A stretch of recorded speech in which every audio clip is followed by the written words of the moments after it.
आज हम आपको भगवान शंकर की बड़ी ही अद्भुत कहानी सुनाने जा रहे हैं। एक बार भगवान भोलेनाथ पृथ्वी लोक पर भ्रमण के लिए गए तो उन्होंने एक युवा को देखा। वह ईश्वर को दोष देता जा रहा था। वह अपने जीवन से निराश था, दुखी था। तब भगवान शंकर बौद्ध भिक्षु का रूप धारण करके उस युवा को असली दुख के बारे में ज्ञान देते हैं। तो चलिए इस कहानी के माध्यम से समझते हैं कि असली दुख क्या होता है। अगर आप यह कहानी सुन रहे हैं तो पूरा सुनिए। इस कथा को आधा अधूरा छोड़कर जाने की गलती मत कीजिए, क्योंकि इस पवित्र कथा को पूरा सुनने से मनचाहा फल की प्राप्ति होती है। इसलिए इस कथा को पूरा सुने, भोलेनाथ का अनादर न करें। सुख और दुख एक ही सिक्के के दो पहलू होते हैं। ये बात आपने सुनी ही होगी। सुख और दुख हमारे जीवन में लगातार आते ही रहते हैं और हमें लगता है कि हमारे जीवन में हजारों दुख हैं, हजारों समस्याएं हैं। लेकिन अगर आप वास्तविक तौर पर देखें तो आप इस बात को और अच्छे से समझ पाएंगे कि हमारे जीवन में केवल एक ही दुख होता है। हमारे जीवन में असली दुख क्या है, वो हम इस कहानी के माध्यम से जानेंगे, और उस दुख का निवारण और समाधान क्या है वो भी हम इस कहानी से समझेंगे। आप इस कहानी के अंत तक जरूर बने रहिए। एक समय की बात है। एक गांव में एक व्यक्ति रहता था। उसका नाम सोनू था। वह बड़ा आलसी था और अपने जीवन से बहुत निराश था। उसका कारण यह था कि उसने अब तक अपने जीवन में कुछ भी हासिल नहीं किया था। वह कुछ काम भी नहीं करता था। उसके घर वाले भी इस बात से बहुत परेशान रहते थे। वे चाहते थे कि वो बाहर जाकर कुछ अच्छा काम करे, कोई अच्छी नौकरी कर ले, लेकिन वह किसी की एक नहीं सुनता था। उसके घर वाले दूसरों का उदाहरण देकर उसे ताने मारते थे, उसे तरह तरह की बातें कहते थे, लेकिन उसे कोई फर्क नहीं पड़ता था। जबकि उसके सारे मित्र कामयाब हो चुके थे। कोई अच्छा व्यापार कर रहा था तो कोई अच्छी नौकरी कर रहा था, जिसके कारण जब भी वो लोग मिलते थे तो वे अपनी बढ़ चढ़कर बड़ाई किया करते थे। लेकिन सोनू कुछ नहीं करता था, जिसके कारण जब भी कोई उससे पूछता कि तुम क्या कर रहे हो तो वह कुछ नहीं कह पाता। उसे ये कहने में बहुत शर्म महसूस होती थी कि वह कुछ नहीं करता। वो हमेशा सबसे केवल एक ही बात कहता था कि मैं कोशिश कर रहा हूं, लेकिन उसकी कोशिशों का कोई भी फल किसी को नजर नहीं आ रहा था। देखते ही देखते अब ऐसा समय आ चुका था कि सोनू सभी से मुंह छिपाता फिरता, ताकि कोई उससे यह ना पूछ ले कि तुम क्या करते हो, जिस कारण वो कभी किसी के सामने भी नहीं आता था। धीरे धीरे उसका मन दुखी रहने लगा था और अब वह बहुत निराश रहने लगा था। उसे अब ऐसा प्रतीत होने लगा था कि मानो वह इस धरती पर बोझ है, जिस कारण वो अपने आप को बहुत अकेला महसूस करता, बहुत तन्हा महसूस करता था। एक दिन तो उसके मन में यह भी विचार उत्पन्न हुआ कि मेरे हाथों में कुछ है ही नहीं तो मैं क्या कर सकता हूं। यही सब सोचकर वह अपने भाग्य को खूब कोसता और अकेले बैठकर वह रोता रहता था और भगवान को ही दोष देता रहता था। एक दिन छुपता छुपाता वह घर से निकलकर कहीं जा रहा था। तभी उसने रास्ते में देखा कि एक बौद्ध भिक्षु लोगों को प्रवचन दे रहे हैं और प्रवचन में वह दुख की बातें कर रहे हैं। तो सोनू कुछ देर के लिए अपना मुंह छुपाकर वहीं पर खड़ा हो गया, ताकि उसे कोई देख ना ले, और चुपचाप वहां उन भिक्षु की बातें सुन रहा था। बौद्ध भिक्षु प्रवचन में कह रहे थे कि दुख हमारा सबसे बड़ा साथी है। हमें दुख अपने जीवन के बारे में बहुत कुछ समझाता, सिखाता है और हमें सही तरह से जीवन जीने का तरीका भी बताता है। यह दुख हमारे गुरु की तरह है, जिससे हमें सीखते रहना चाहिए। आप चाहें तो अपने जीवन में अपने दुखों को अपना गुरु बना सकते हैं और उससे सीख सकते हैं, या फिर आप चाहे तो अपने दुखों पर बैठकर रो सकते हैं, लेकिन इससे आपको कोई लाभ नहीं मिलेगा, बल्कि आप दिन दिन और कमजोर होते जाएंगे, निराश होते जाएंगे। सोनू छुप छुप कर उन बौद्ध भिक्षु की ये सारी बातें सुन रहा था। जैसे ही प्रवचन खत्म हुआ, वह उन बौद्ध भिक्षु के पास पहुंचा। उन्हें प्रणाम करके वह कहता है, हे महात्मा, अभी आप कुछ देर पहले दुख को गुरु बता रहे थे। आप कह रहे थे कि दुखों से हमें सीखना चाहिए, हमें उन्हें अपना गुरु बनाना चाहिए। लेकिन मैं तो अपने दुखों से परेशान हूं, अपने जीवन से परेशान हूं। मैंने अब तक जो दुख झेला है, मुझे तो कभी ऐसा प्रतीत नहीं हुआ कि मेरे दुख मुझे कुछ सिखा रहे हैं, बल्कि मुझे तो हमेशा यही लगता है कि वो मुझे पीड़ा दे रहे हैं, तकलीफ दे रहे हैं। और दुख की पीड़ा बहुत भयंकर होती है। ऐसा लगता है कि अब इसके बाद मेरा जीवन समाप्त हो जाएगा, इसके बाद हमें कुछ नहीं मिलने वाला। और यहां तक कि मुझे तो मेरे दुख के सामने मृत्यु भी कम लगती है। जब लोग ताने मारते हैं, जब लोग यह कहते हैं कि तुम क्या कर रहे हो, तब मन को बहुत ठेस पहुंचती है और मैं उनसे कुछ नहीं कह पाता। सोनू की ये सारी बातें सुनकर वो बौद्ध भिक्षुक सोनू से कहते हैं, बेटा तुम्हें क्या दुख है और तुम दुख के बारे में ऐसी बातें क्यों कर रहे हो? सोनू ने अपने ऊपर बीती हुई सारी बातें उन बौद्ध भिक्षु को बता दी और कहने लगा कि हे महात्मा, क्या आपके पास मेरे दुख का कोई समाधान है? सोनू की यह बात सुनकर वो बौद्ध भिक्षु मुस्कुराने लगे और सोनू से कहते हैं, बेटा जब तुम्हारे जीवन में कोई असली दुख आए तब तुम मेरे पास आना, तब मैं उसका समाधान तुम्हें अवश्य बताऊंगा। उन बौद्ध भिक्षु की यह बात सुनकर सोनू थोड़ा सा अचरज में पड़ गया। उसे यह समझ नहीं आ रहा था कि क्या उसने अब तक जो दुख झेला है वह असली दुख नहीं है। उसने जो अब तक पीड़ा सही है, जो ताने सहे हैं, जो तकलीफें उठाई हैं, क्या वह असली दुख नहीं है? आगे वह मन ही मन अपने आप से कहता है कि जब मुझे मेरे अपने नहीं समझ पाए तो ये बौद्ध भिक्षु मुझे क्या समझेंगे। इतना सोचकर वह वहां से चला गया। सोनू सभी लोगों के ताने सुन सुनकर बहुत थक चुका था। वो बहुत निराश हो चुका था, जिसके कारण उसने निर्णय लिया कि वह अब कुछ करके दिखाएगा। उसने अपने पिता से थोड़ा सा रुपया लिया और उस रुपया से उसने एक व्यापार शुरू किया। उसके पिता बहुत खुश थे कि कम से कम मेरा बेटा कुछ करने का प्रयास तो कर रहा है, लेकिन उसे व्यापार में कोई सफलता नहीं मिल रही थी, जिसके कारण वो बहुत ही निराश हो चुका था। उसे ये समझ नहीं आ रहा था कि वह क्या करे, किस तरह से अपने व्यापार को आगे बढ़ाए। तभी उसके पिता ने उससे कहा, बेटा कोई बात नहीं, इसी तरह से प्रयास करते रहो, आज नहीं तो कल सफलता अवश्य मिलेगी। सोनू ने अपने पिता की बात मानी और अपने व्यापार में और भी कड़ी मेहनत करने लगा। धीरे धीरे उसे सफलता मिलने लगी और फिर उसने रफ्तार पकड़ ली। देखते ही देखते केवल 3 सालों के अंदर वह एक बहुत बड़ा व्यापारी बन गया। अब उसके पास धन दौलत की कोई कमी नहीं थी। लोग जो उसे पहले नापसंद किया करते थे, अब उसे पसंद करते थे, उसकी चिंता करते थे, उसके कार्यों की सराहना करते थे। उसके माता पिता भी अब अपने बेटे से बहुत खुश थे और उसकी सफलता से वे अत्यंत प्रसन्न थे। धीरे धीरे सोनू के मित्रों की संख्या लगातार बढ़ती जा रही थी। सोनू के कुछ मित्रों ने उसे यह भी सलाह दी कि उसे अपना व्यापार और तेजी से बढ़ाना चाहिए, उसे और फैलाना चाहिए। सोनू को एक दोस्त ने सलाह दिया कि जब तुम आज केवल इस नगर के सबसे बड़े व्यापारी हो, तब तुम इतना खुश हो, तुम्हारे साथ इतने सारे लोग हैं। वहीं पर तुम सोचो कि जब तुम इस राज्य के सबसे बड़े व्यापारी बन जाओगे, तब तुम्हारे यहां पर लोगों की भीड़ लग जाएगी।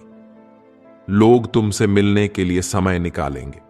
यहां तक कि इस राज्य का राजा भी तुमसे मिलना चाहेगा, तुम्हारी तारीफ करेगा, और यदि कभी ऐसी जरूरत आन पड़ी तो वह तुमसे धन भी उधार लेने के लिए अवश्य आएगा। सोनू को अपने उस दोस्त की यह बात बहुत पसंद आई। सोनू ने सोचा कि मेरे मित्र सही कह रहे हैं, मुझे अपने व्यापार को और बड़ा करना चाहिए और फैलाना चाहिए, तभी तो हर कोई मेरे बारे में जान सकेगा, हर कोई मुझे पहचानेगा।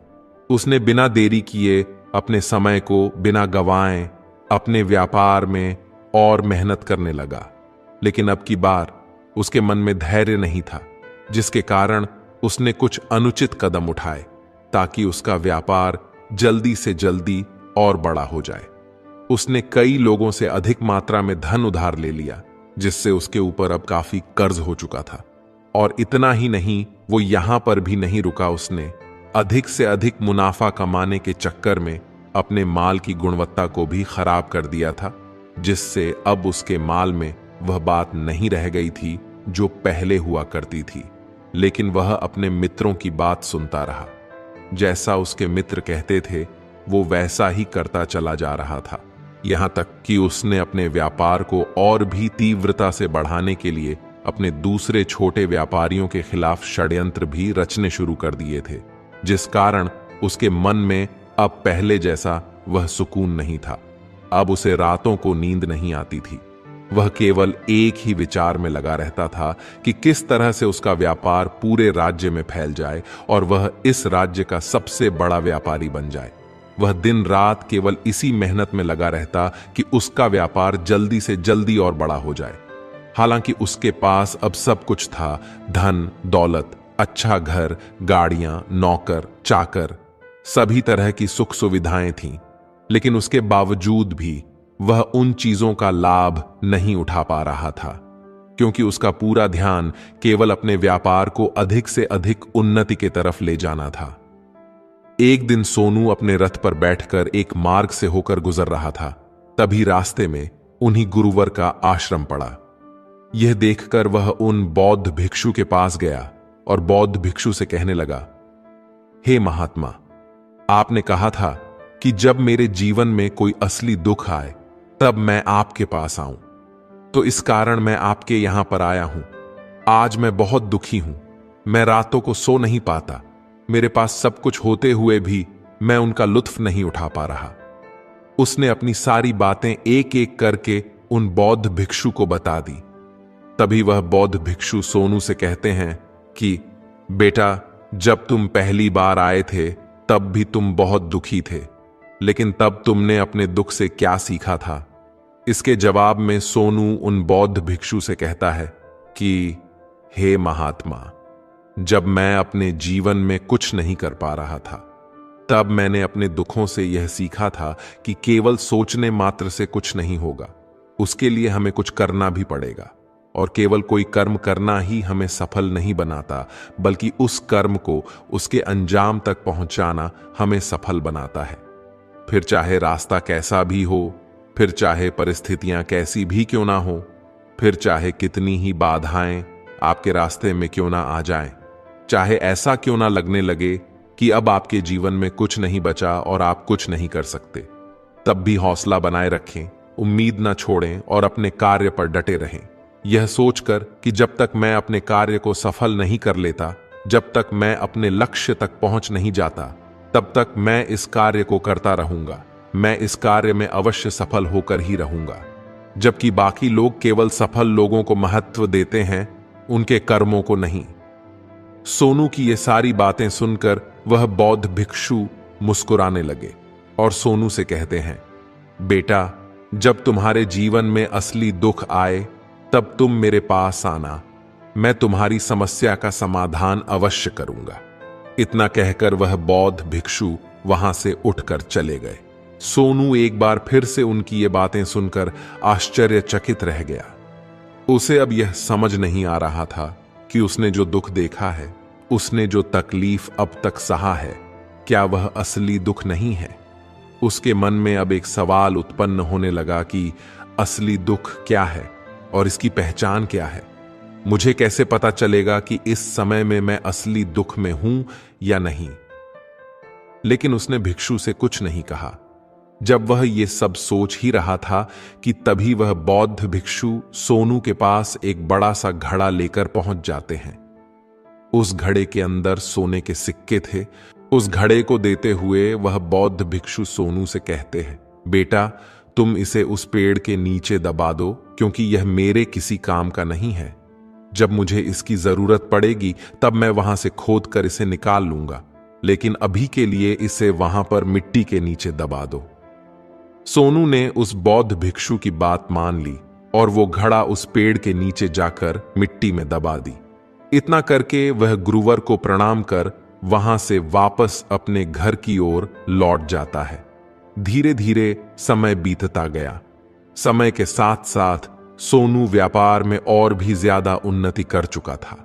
लेकिन माल की गुणवत्ता अच्छी न होने के कारण अब उसके व्यापार में घाटा होने लगा और धीरे धीरे ऐसा समय आया कि उसका व्यापार पूरी तरह से चौपट हो गया। अब उसके पास कुछ नहीं बचा था, बल्कि उसने जो कर्जे लिए थे वो कर्जे भी अब उसे चुकाने थे। लेकिन वह तो यह सोचकर निश्चिंत था कि उसने जो कुछ भी कर्जे लिए हैं वो कर्जे उसने अपने मित्रों से लिए हैं, जिसके कारण वह उन्हें लौटाने में थोड़ी देर अवश्य कर सकता है। वह तो यह सोच ही रहा था कि उसके मित्र बुरे समय पर उसका साथ देंगे, लेकिन सबसे पहले उसके मित्र ही उसे अपना कर्ज वापस लौटाने की मांग करने लगे। तब सोनू को एहसास हुआ कि कोई भी अपना नहीं है। उसने अपने मित्रों से उस कर्ज को लौटाने के लिए थोड़ी सी मोहल्लत मांगी, लेकिन सोनू के किसी भी मित्र ने उसे कर्ज लौटाने के लिए मोहल्लत नहीं दी, बल्कि वे लोग उसे जान से मारने की धमकी देने लगे। अपने मित्रों के मुंह से यह सब सुनकर सोनू बहुत ही आश्चर्यचकित रह गया। वह जो कुछ सोच रहा था सब कुछ उल्टा पड़ गया। जिस व्यापार के चलते उसके इतने मित्र बने थे, इतने शुभचिंतक बने थे, वे सब उससे दूर जाने लगे थे। हर कोई उससे पीछा छुड़ाना चाहता था, कोई भी उसका साथ नहीं देना चाहता था। धीरे धीरे उसकी सारी संपत्ति नीलाम हो गई। अब उसके पास कुछ नहीं बचा था। वह सड़क पर आ चुका था। उसने हार मानकर अपने माता पिता से कहा, पिताजी मेरी मदद कीजिए, मेरे ऊपर बहुत कर्ज है, मुझे उसे लौटाना है, कृपा करके मुझे थोड़ा सा धन दे दीजिए। इस पर सोनू के पिता ने सोनू से कहा, बेटा मेरे पास तो ले देकर बस यही एक छोटा सा घर है, और अगर ये मैं तुम्हें दे दूं या इसे बेच दूं तो मैं और तुम्हारी मां कहां रहेंगे। हमें भी दर दर की ठोकरें खानी पड़ेंगी, हमें भी सड़कों पर भीख मांगनी पड़ेगी। ले देकर अब हमारे पास केवल यही संपत्ति बची है, इसीलिए मैं तुमसे क्षमा मांगता हूं, मैं तुम्हारी सहायता नहीं कर सकता। अपने माता पिता के मुख से यह सुनकर सोनू चुपचाप वहां से चला गया और मन ही मन सोच रहा था कि अब मेरे पास कुछ नहीं बचा, जो था वह तो सब लूट गया, बर्बाद हो गया। अब मैं जीकर क्या करूंगा। अब मेरे पास केवल एक ही रास्ता है जिससे मैं अपने कर्जदारों से अपना पीछा छुड़ा सकता हूं। यह सोचता हुआ वह एक ऊंची पहाड़ी की ओर पहुंचा। वह पहाड़ी पर चढ़ता ही जा रहा था कि तभी उसे याद आया कि उन बौद्ध भिक्षु ने कहा था कि जब तुम पर असली दुख आए तभी तुम मेरे पास आना, मैं तुम्हारी समस्या का समाधान अवश्य करूंगा। यह सोचकर सोनू के मन में एक बार फिर उम्मीद की वह लहर दौड़ पड़ी। सोनू तुरंत दौड़ता हुआ उन बौद्ध भिक्षु के पास पहुंचा और उन्हें प्रणाम करके अपने ऊपर बीती हुई हर एक बात उन्हें बता दी और कहने लगा, हे महात्मा, आपने कहा था कि जब मेरे ऊपर असली दुख आएगा तब आप उसका समाधान अवश्य करेंगे। अब वह समय आ गया है। तभी वह बौद्ध भिक्षु सोनू की इस बात को सुनकर मुस्कुराने लगे और कहते हैं, बेटा कहां है असली दुख। जब तुम्हारे जीवन में असली दुख आएगा तो मैं उसका समाधान अवश्य करूंगा। उन बौद्ध भिक्षु के मुख से यह सुनकर सोनू के सब्र का बांध टूट गया और सोनू ने उन बौद्ध भिक्षु से कहा, हे महात्मा, आखिर असली दुख क्या होता है। क्या मैंने आज तक जो भी दुख झेला है, जो भी तकलीफ आज तक मैंने सही है, क्या वह दुख नहीं है। क्या इसे दुख नहीं कह सकते। तभी वो बौद्ध भिक्षु सोनू से कहते हैं, बेटा पहले तो मुझे ये बताओ कि तुमने अपने दुख से क्या सीखा। इसका जवाब देते हुए सोनू उन बौद्ध भिक्षु से कहता है, हे महात्मा, मैंने तो यही सीखा कि जो लोग तुम्हारी तरक्की में तुम्हारे साथ रहते हैं, तुम्हारे साथ जुड़ते हैं, वो लोग तुम्हें अवश्य धोखा देंगे, क्योंकि ऐसे लोग बुरे समय पर तुम्हारा साथ नहीं देने वाले, बल्कि तुम्हारा फायदा उठाने का ही वह प्रयास करेंगे। इसलिए ऐसे लोगों पर भरोसा ना करें, बल्कि जो लोग तुम्हारे असफलता के समय पर, तुम्हारे बुरे समय पर तुम्हारे साथ खड़े हैं, वही तुम्हारे असली मित्र हैं और वही तुम्हारे साथ रहते हैं। और ऐसे लोग तुम्हें बहुत कम मिलते हैं। जिन्हें भी ऐसे लोग मिलते हैं उन्हें हमेशा उनकी कद्र करनी चाहिए। आगे सोनू उन बौद्ध भिक्षु से कहता है कि जब तुम कोई कार्य कर रहे हो तो उसे पूरी ईमानदारी से करो, धैर्य रखो, लालच ना करो और अपने लक्ष्य तक पहुंचने के लिए किसी से भी कोई षड्यंत्र न रचो, क्योंकि ऐसा करने से तुम्हारे साथ ही बुरा होगा और तुम ही हमेशा नुकसान में रहोगे। सोनू की ये सारी बातें सुनकर बौद्ध भिक्षु उस पेड़ के पास पहुंचे। उन्होंने गड्ढा खोदा और वह घड़ा निकालकर उसे सोनू के हाथ में थमा दिया, जिसमें सोने के सिक्के भरे हुए थे। वह घड़ा सोनू के हाथ में थमाते हुए उन बौद्ध भिक्षु ने कहा, लो, इसे पकड़ो और जब तुम्हारे जीवन में असली दुख आए तब तुम मेरे पास आना, मैं उसका समाधान अवश्य करूंगा। सोनू अब भी बड़ी अचरज में था। उसे यह समझ नहीं आ रहा था कि आखिर ये असली दुख क्या है, लेकिन उसने अपने हाथ में उस घड़े को देखा जिसके अंदर सोने के सिक्के थे। यह देखकर उसे मन ही मन यह सोचने लगा कि चलो, अब तो थोड़ी सी राहत अवश्य हो जाएगी। मैं अपने मित्र का वो कर्ज लौटा सकूंगा और एक नया व्यापार भी फिर से आरंभ कर सकूंगा। फिर उसने उन बौद्ध भिक्षु को प्रणाम किया, उनका धन्यवाद किया और वहां से चल पड़ा।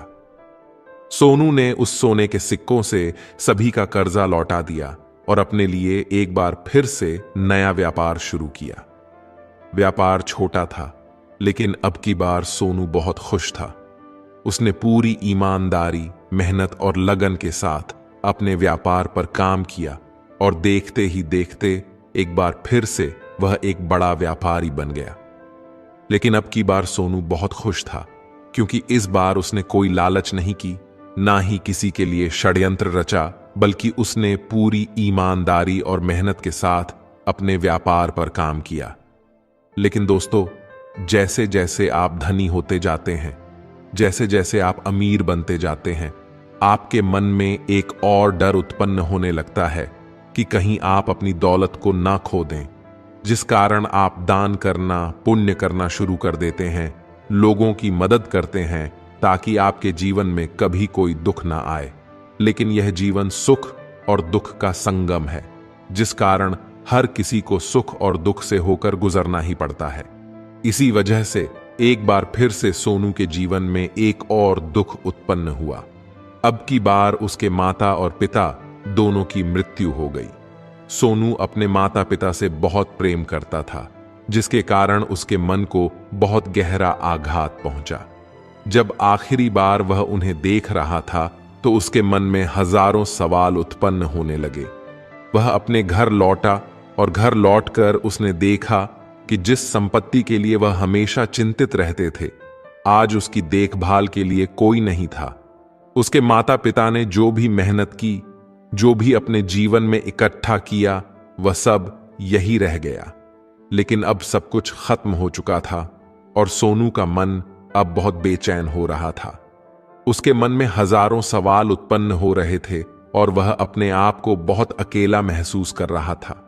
उसे बहुत खालीपन सा महसूस हो रहा था। उसे समझ नहीं आ रहा था कि वह क्या करे। तभी उसे उन बौद्ध भिक्षु की याद आई। वे तुरंत ही भागा भागा उन बौद्ध भिक्षु के पास पहुंचा। उसे देखते ही उन बौद्ध भिक्षु ने सोनू से सवाल किया और कहा, क्या बात है बेटा, क्या कोई फिर से दुख आन पड़ा है?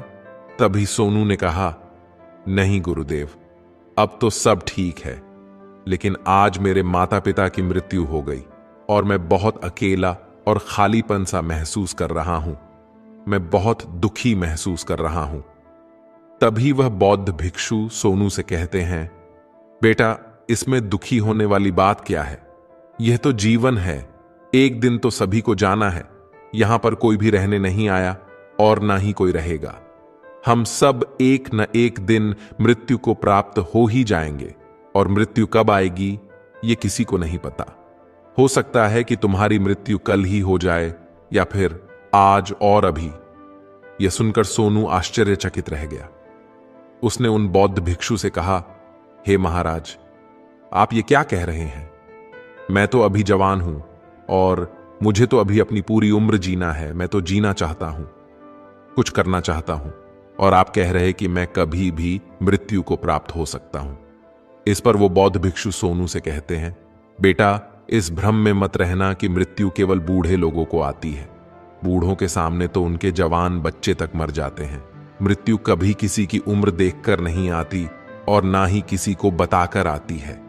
उन बौद्ध भिक्षु के मुख से ये सारी बातें सुनकर सोनू और भी ज्यादा बेचैन हो गया और वो चुपचाप वहां से चला गया। उसके मन का वो खालीपन अब भी वैसे ही था। वह अब भी अपने आप को बहुत अकेला महसूस करता था।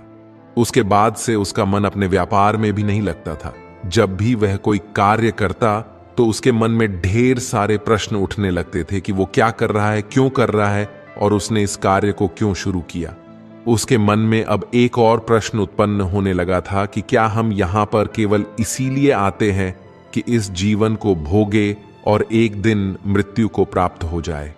वो ये समझ नहीं पा रहा था कि जीवन का असली मतलब क्या है। उसने कई विद्वानों से पूछा, अपनी तरफ से जो मुमकिन हो सकता था खोजबीन की, लेकिन उसे कोई भी जवाब नहीं मिल पा रहा था। और जब उसे कोई जवाब नहीं मिला तो उसका दुख और भी बढ़ गया, जिस कारण उसके मन की बेचैनी और भी बढ़ चुकी थी और उसे यह समझ नहीं आ रहा था कि वह क्या करे, कहां जाए, किससे पूछें। तभी उसे फिर से उन बौद्ध भिक्षु की याद आई। वो एक बार फिर से उन बौद्ध भिक्षु के पास पहुंचा और उसने अपने मन की सारी बातें उन गुरुवर को बता दी। तभी वो बौद्ध भिक्षु मुस्कुराने लगे और सोनू से कहते हैं, बेटा, आज पहली बार तुम्हारे जीवन में असली दुख उत्पन्न हुआ है। वास्तव में तो यही है जिसे हम दुख कह सकते हैं, जो दुख कहलाने लायक है कि हमें पता ही नहीं हम क्या कर रहे हैं, कहां जा रहे हैं, क्यों जा रहे हैं, वो कौन है, क्या है, क्यों है, हम क्या करना चाहते हैं। तभी सोनू ने कहा, हे महात्मा, मेरे इस दुख का समाधान कीजिए, मुझे इस दुख का निवारण दीजिए। तभी वह बौद्ध भिक्षु सोनू से कहते हैं, हम सबके अंदर क्रोध, लालच, अहंकार जैसी कई वासनाएं हमारे अंदर घर करके बैठ जाती हैं, जिस कारण हम अपने जीवन को टुकड़ों में जीते हैं और हमारी चेतना कभी एक नहीं हो पाती। हम कभी एक जगह सोच नहीं पाते, समझ नहीं पाते और हमारी ऊर्जा शक्ति भी पूरी तरह से छिन्न भिन्न हो जाती है। आजकल के इस दौर में हमारे पास तो इतना भी समय नहीं है कि हम एक पल निकाल करके एक पल के लिए अपने आप को देख सकें, अपने आप को समझ सकें, जीवन का सही अर्थ समझ सकें। वास्तविकता में हर कोई यहां पर अपने जीवन भर केवल दुख दुख कहकर चिल्लाता रहता है। उसका समाधान निकालने का हर मुमकिन प्रयास करता है, लेकिन जिसे हम दुख समझते हैं वह तो दुख है ही नहीं, तो इसका समाधान आपको कहां से मिलेगा। ये तो परिस्थितियां हैं जिसके कारण हम अपने आप को दुखी समझते हैं, हम अपने आप को तकलीफ में समझते हैं। जैसे ही हम एक परिस्थिति से निकलते हैं और फिर किसी दूसरी परिस्थिति में फंस कर रह जाते हैं, जिस प्रकार हम पहली समस्या का सामना करते हैं उसी प्रकार हम दूसरी समस्या का भी सामना करते रह जाते हैं। और जब हम इन परिस्थितियों से हार मान लेते हैं, जब हमें लगता है कि अब कोई रास्ता नहीं बचा, तब हमारे सामने हमें केवल एक ही रास्ता नजर आता है और वह है मृत्यु। लेकिन यह कोई समाधान नहीं है, यह कोई रास्ता नहीं है। इसलिए यदि आप सचमुच अपनी समस्याओं का समाधान चाहते हैं तो अपने आप को एक ही बार में समझने का प्रयास कीजिए, अपने जीवन उद्देश्य और अर्थ समझने का प्रयास कीजिए। तभी सोनू उन बौद्ध भिक्षु से कहता है, हे महाराज, तो क्या हमें इस जीवन को नहीं जीना चाहिए? क्या हमें अपनी इच्छाओं को नहीं पूरा करना चाहिए? तभी वह बौद्ध भिक्षु सोनू के इस सवाल का जवाब देते हुए कहते हैं कि हमें किसी से भी अत्यधिक लगाव नहीं रखना चाहिए, हमें अपनी इच्छाओं को वश में रखना चाहिए। हमें संपत्ति बहुत अधिक इकट्ठा नहीं करनी चाहिए, क्योंकि हम मनुष्य की इच्छाएं, कामनाएं, वासनाएं ऐसी होती है जैसे मानो कि एक पर्वत से गिरता हुआ झरना, जिस पर किसी का कोई नियंत्रण नहीं है सिवाय देखते रहने के और परेशान होने के। लेकिन जब तुम अपने जीवन का अर्थ समझने लगते हो, तब तुम अपने आप को पहचान जाते हो, समझ जाते हो, तब तुम अपने इस जीवन पर नियंत्रण पा सकते हो। तब तुम्हारी सभी इच्छाएं, कामनाएं, वासनाएं भी तुम्हारे वश में हो जाती हैं और फिर तुम चाहो तो उनको नियंत्रित भी अवश्य कर सकते हो। गुरुदेव की ये सारी बातें सुनकर सोनू ने गुरुदेव से कहा, हे महाराज, आपका बहुत बहुत धन्यवाद। आपने मेरी सबसे बड़ी समस्या का समाधान आज कर दिया है। मैं आज से अपने जीवन को एक नए ऊर्जा के साथ आरंभ करूंगा और अपने जीवन के ऊर्जा शक्ति को सही कार्य में लगाऊंगा। दोस्तों, मानव शरीर में बहुत ऊर्जा है, बहुत शक्ति है, पर वह बेकार के कामों में लग जाती है, जिसके कारण हमारा जीवन भी बेकार की चीजों में लगा रहता और हम कभी भी इस पर अपना ध्यान नहीं देते। हम कभी भी अपनी ऊर्जा को केंद्रित नहीं करते। अपने जीवन का वास्तव में क्या अर्थ है, यह हम समझने का प्रयास नहीं करते। हम अपने जीवन में हमेशा अपने आप से, भगवान से सवाल करते रहते हैं कि हमारे जीवन में इतना दुख क्यों है। हम सभी के मन में यह सवाल तो अवश्य ही उठता है और इसका जवाब यह है कि ईश्वर यह चाहता है कि हम अपने जीवन के अंतिम दुख तक पहुंच सकें, उस गहराई तक पहुंच सकें जहां पर हमें यह पता चल सके कि हमने अभी तक अपने आप को नहीं समझा, अपने आप को नहीं पहचाना, अपने जीवन को समझा नहीं। मानव शरीर के अंदर जो ऊर्जा है, जो शक्ति है, उसके बारे में हम अभी तक नहीं जानते। हम अपने आप को चाहे तो एकत्रित कर सकते हैं, अपने आप पर नियंत्रण पा सकते हैं, लेकिन हम अपनी इस ऊर्जा का व्यर्थ उपयोग करते रहते हैं, व्यर्थ की चीजों में लगा देते हैं, जिस कारण हम अपने आप को कभी नहीं पहचान पाते और ना ही कभी अपने आप पर नियंत्रण पा सकते हैं।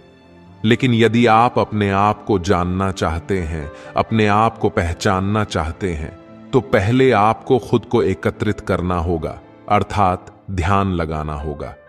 ध्यान लगाने से ही आप अपने दुखों की समस्याओं का समाधान निकाल सकते हैं और तभी आप अपने आप को पहचान सकते हैं, जान सकते हैं और अपने जीवन के हर दुखों का समाधान भी कर सकते हैं। उम्मीद है आप सभी को यह वीडियो अच्छी लगी होगी। यदि आप चाहें तो इस वीडियो को लाइक कर दीजिए और चैनल को सब्सक्राइब करके नोटिफिकेशन बेल आइकॉन को क्लिक कर दीजिए। साथ ही वीडियो को शेयर कीजिए ताकि औरों को भी यह अमूल्य ज्ञान प्राप्त हो सके। हम आपके बेहतर भविष्य की कामना करते हैं। धन्यवाद।